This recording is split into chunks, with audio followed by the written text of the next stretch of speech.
नर्मदे हर हम लोग आज निकल रहे हैं ओरछा के लिए ट्रिप है ये।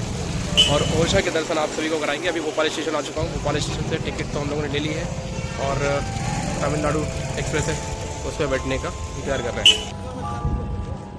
हैं। भोपाल स्टेशन का थोड़ा सा इंट्रेंस चेंज होने के कारण हम लोग को थोड़ा भटकना पड़ा है।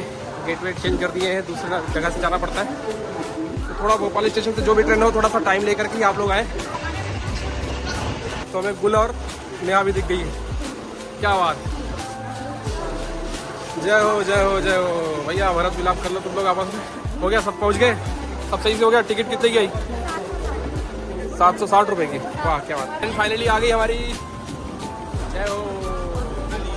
फाइनली हम लोग इस सीट पे बैठ गए हैं।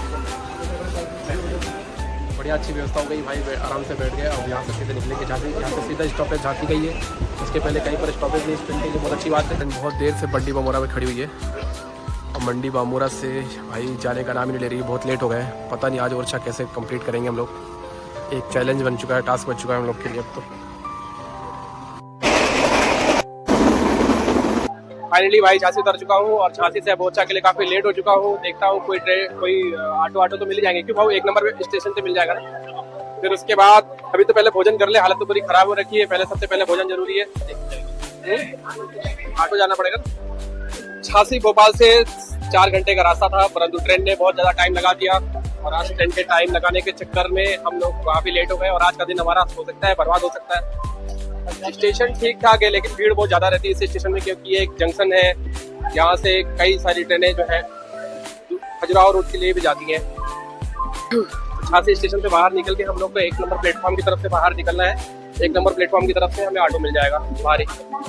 अभी हम लोग झांसी के वेटिंग रूम में आ चुके हैं और वीवीआईपी वेटिंग रूम है। इसका चार्ज 20 रुपये प्लस टैक्स है। वेटिंग रूम से फ्रेश होकर के हम लोग आ चुके हैं झांसी स्टेशन के बाहर और अभी हम लोग फूड के लिए जा रहे हैं।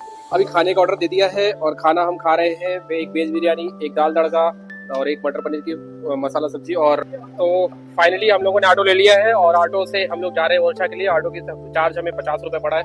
60 रुपये बोलते हैं यहाँ पर, लेकिन थोड़े अच्छे लोग मिल जाते हैं तो 50 रुपये ही लेते हैं। अभी आगे का ब्लॉग दिखाते हैं पहुँच करके ओरछा। अभी ओरछा की स्थिति क्या है। और ये देखो, ये है झांसी, ये उत्तर प्रदेश। उत्तर प्रदेश आते ही झांकी मिल गई भाई। झांसी में झांकी मिल गई हम लोग को स्टार्टिंग में ही।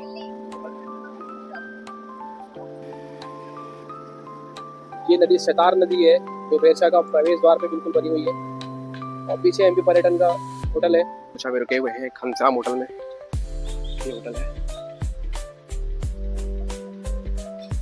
हम सब रेडी है ओरछा को एक्सप्लोर करने के लिए। हमारे पीछे है ये गुल है, वो अंजलि है, फिर ममता है और ये हमारी नेहा है, सबसे छोटी बिटिया। राजाराम कॉरिडोर का निर्माण यहाँ पर हो रहा है। इस कारण से निर्माण जो है ना बहुत तेजी में चालू है, जिसकी वजह से पर्यटक भी कम है और मंदिर के कुछ रास्ते भी बंद है। जब ये चतुर्भुज मंदिर का प्रांगण है और बहुत ही खूबसूरत ये मंदिर। इसकी नक्काशी की खूबसूरती को बयां करना और कैमरे में कैद कर पाना बहुत ही मुश्किल है, शब्दों से नामुमकिन है। अब प्रवेश कर रहे हैं चतुर्भुज मंदिर में और ये मंदिर बहुत एक्साइटेड है हम लोग प्रवेश करने के लिए, क्योंकि इतना प्यारा इतना खूबसूरत मंदिर शायद ही कहीं और किसी जगह पर इस नक्काशी में हो। खूबसूरत है, बहुत ही प्यारा भाई, मजा आ गया। जय जय सीताराम। ओहो कितना खूबसूरत मंदिर। प्रवेश करते हैं, आ जाओ आ जाओ। वाह खूबसूरत जगह भाई, मजा आ गया। जय श्री राम। खूबसूरत जगह,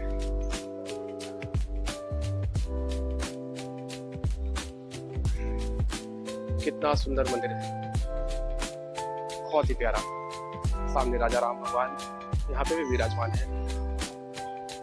हमेशा लिली में थे और राजा राम भगवान के दर्शन आप सभी लोगों को कराते हैं। वाह,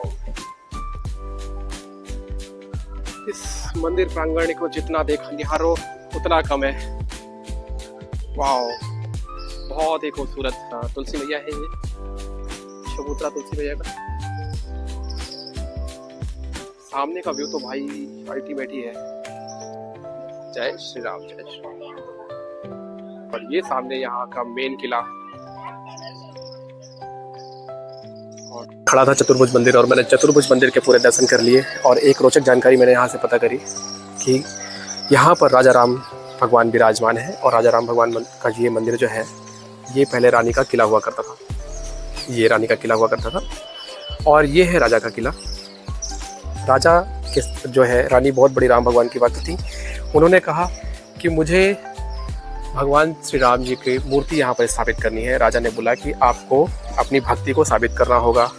तो मैया ने कहा ठीक है, मुझे अयोध्या जाना है, मैं अयोध्या जाती हूँ। राजा ने कहा अयोध्या आप बिल्कुल बेशक जाओ, लेकिन लौट कर तभी आना जब आप अपनी भक्ति को प्रूफ करके पाओ। तो रानी ने भी ठान लिया कि मैं जा तो रही हूँ, लेकिन आऊँगी तो राजा राम भगवान के साथ ही आऊँगी, राम भगवान के साथ। तो अयोध्या गई। अयोध्या में उन्होंने 1 महीने तपस्या की। जब भगवान राम के उनको दर्शन नहीं हुए तो उन्होंने जो है नदी में छलांग, सरयू नदी में छलांग लगा दी। और जैसे सरयू नदी में छलांग लगाई, भगवान राम बाल स्वरूप में आकर के उनको दर्शन दे दिया, उनकी भक्ति से प्रसन्न होकर। और जैसे ही भगवान राम उनको दर्शन देते हैं, बोलते हैं बताओ क्या चाहिए। रानी बोलती हैं कि आप मेरे साथ और से चलिए और मेरे साथ वहाँ पर विराजमान हुई। भगवान ने 3 शर्तें रखी, जिनमें से पहली शर्त ये थी कि आप मेरे से लेकर के जाएंगी। और दूसरी शर्त थी उनकी कि आप जहाँ भी मुझे रख देंगी मैं वहीं पर विराजमान हो जाऊँगा। और तीसरी शर्त, जब उन्होंने 2 शर्तें मान ली रानी ने, तो भगवान ने उनके सामने तीसरी शर्त रखी, उनको मतलब उनकी परीक्षा लेते हुए, उनके संयम की परीक्षा लेने के लिए और उनको थोड़ा सा राहत देने के लिए, क्योंकि भगवान है भक्तों को तकलीफ नहीं देते। तो उन्होंने थोड़ी सी राहत देने के लिए उनके सामने शर्त रखी कि तुम लेके तो जाओगे, लेकिन सिर्फ पुष्प नक्षत्र जो होता है, पुष्प नक्षत्र, उसी में बस मुझे लेकर चलोगी। बाकी टाइम तुम जहाँ भी रुकोगी वहाँ पर तुम आराम करोगी। तो महीने में जो हिंदू कैलेंडर है उसके हिसाब से महीने में सिर्फ 27 दिन होते हैं। 27 दिन का महीना होता है हमारे यहाँ। तो उस हिसाब से महीने में 1 ही दिन सिर्फ रानी चलती थी। और जब ये बात राजा को पता चला तो राजा ने कहा कि ठीक है, भगवान राम जी का मंदिर बनाया जाए। और जब भगवान राम जी का मंदिर बनाने के लिए उन्होंने कहा, तब ये चतुर्भुज मंदिर का निर्माण उन्होंने करना चालू करा। और इसको बनने में लगे लगभग 14 साल। और रानी आ गई यहाँ पर सिर्फ 9 महीने में। और जब 9 महीने में रानी आ गई तो राजा भगवान राम को विराजमान कहीं करना था, तो उन्होंने अपने महल में भगवान को रख लिया। ये जो महल है आप देख रहे हैं, मैंने आपको पिछले वीडियो में दिखाया था। अभी मैं ऐसी जगह खड़ा हूँ जहाँ से इसका व्यू आना थोड़ा मुश्किल है। तो इस महल में भगवान राम को उन्होंने विराजमान दिया। तो जब भगवान राम इस महल पर विराजमान हुए तो वो वहाँ से उठे ही नहीं। महल में भगवान राम विराजमान है, इसलिए उनको राजा राम बोलते हैं। यहाँ पे भगवान राम को राम भगवान नहीं बोलते, राजा राम बोलते हैं। और राजा राम भगवान का मंदिर जो है वो प्रतिदिन 4 बार मतलब खुलता है। और जब 4 बार खुलता है तो उनको सलामी दी जाती है। यहाँ पर सलामी होती है, आपने देखा होगा पुलिस की परेड होती है, उसमें जब सलामी देते हैं वो सलामी दी जाती है। और सामने जो आप खिड़की देख रहे हैं, ये खिड़की, इस खिड़की से डायरेक्ट जो है भगवान राम के दर्शन हो सके, इसलिए इसको इस तरह से बनाया गया था। परंतु भगवान तो कुछ और मर्जी थी, तो भगवान रानी के किले पे ही रुक गए। जय हो, जय हो। कितने महान संत, कितने महान देवियाँ, कितने महान राजा यहाँ पर प्रकट हुए, जिन्होंने एक ऐसा इतिहास लिखा कि आज के समय पर यह इतिहास संभव नहीं है। तो 8 बजे से मंदिर का गेट खुल जाएगा। तो हम लोग गेट जो है 8 बजे रात यहाँ पर पहुँचेंगे और बाबा के दर्शन करेंगे। और अभी तक हमने चतुर्भुज मंदिर बस विजिट किया है यहाँ पर।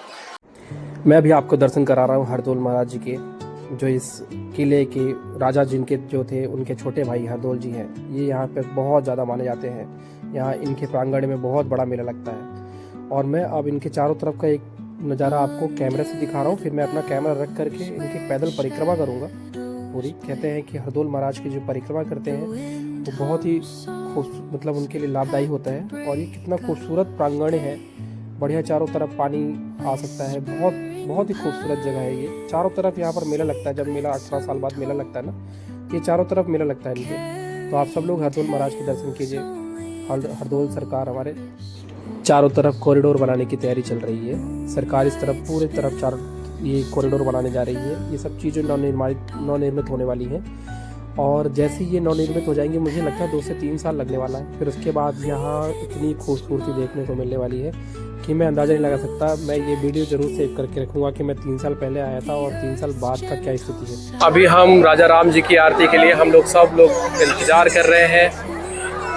और पूरी लाइन, सब पूरी भीड़ खड़ी हो चुकी है। हम लोग अंदर जाएंगे। अंदर जाके तोपों की मतलब बंदूक की सलामी दी जाएगी। और कितना खूबसूरत नज़ारा इस टाइम पे है। और वो जो किला सामने जो रात में दिख रहा था वो भी बहुत खूबसूरत दिख रहा है प्रेजेंट टाइम। खुल गया गेट। जय हो प्रभु। इधर वाला भी खुल गया, आ जाओ। दोनों गेट खुल गए। राम जी का मंदिर, रानी का महल था ये, जहाँ पे राजा राम जी विराजमान हो गए। मोबाइल की फ़ोटोग्राफी और वीडियो कॉल वगैरह बना है तो हो सकता है मैं आपको दिखा ना पाऊँ, बट जितना दिखा रहा हूँ उस हिसाब से आप लोग देख लीजिए, दर्शन कर लीजिए। अभी पट खुलेंगे भगवान के, ये पट है यहाँ पर, ये खुलेंगे। उसके बाद बाबा जी भगवान सरकार के अयोध्या के राम लला जी के दर्शन करेंगे।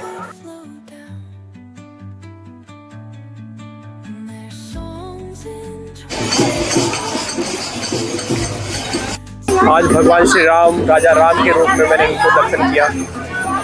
बहुत ही पवित्र नगरी और जहाँ पर मैंने आज ये दर्शन किए। धन्य हो गया मैं, धन्य हो गया ऐसी जगह आकर। आंखों में आंसू, प्यार और भाव लेकर के जा रहा हूँ मैं यहाँ से। ये सब मां नर्मदा के कारण ही हो रहा है, तो मैं इतना भक्ति भाव में लीन हो पाया हूँ। प्रवेश बोले बोले।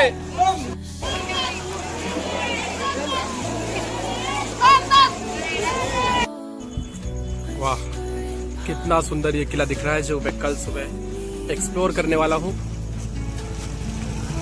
और ये है पूरी ओरछा नगरी। जय हो प्रभु श्री राम।